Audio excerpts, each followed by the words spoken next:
Joining us right now is Jason Trenner, Chairman and CEO of Strategist Research Partners at Baird Company. Also, Anastasia Amorosos here, Chief Investment Strategist at iCapital Network. Good morning to both of you. Jason, you've been listening to this conversation. Have you been selling stock as of last Friday, or trying to get ahead of last Friday, or even ahead of last week or last year, rather, on the assumption that we could have something be retroactive?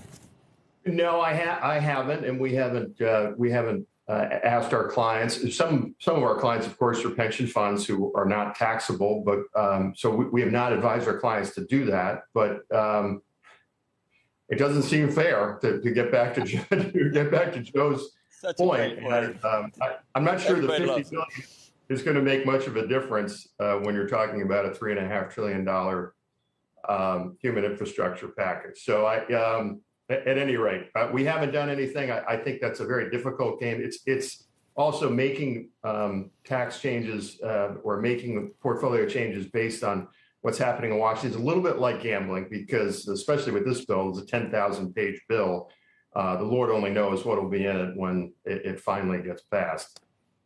Anastasia, you thinking about taxes right now? And not only are you thinking or doing anything about taxes, do you think it could have a material impact on the markets once we get a little bit more clarity on where things are going?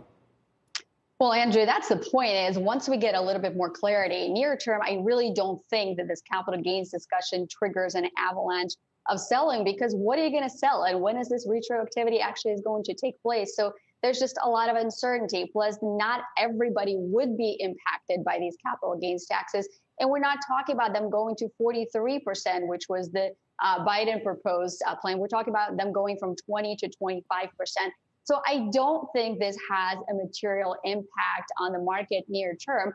I'll also say for the administration, who's trying to raise $2 trillion in revenues, that's what the latest tax foundation found, that's what the scoring of the revenue is. About 78% of that is actually, 78 billion of that, I should say, is in capital gains. So it's important, but not really in the grand scheme of things. I think what's more important is what's going to happen with the corporate taxes, because that's a huge revenue raiser right there. It's $700 billion or so.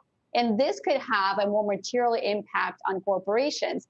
So, Andrew, you asked about the market and parts of the market. The one that I'm watching particularly closely is actually the tech sector.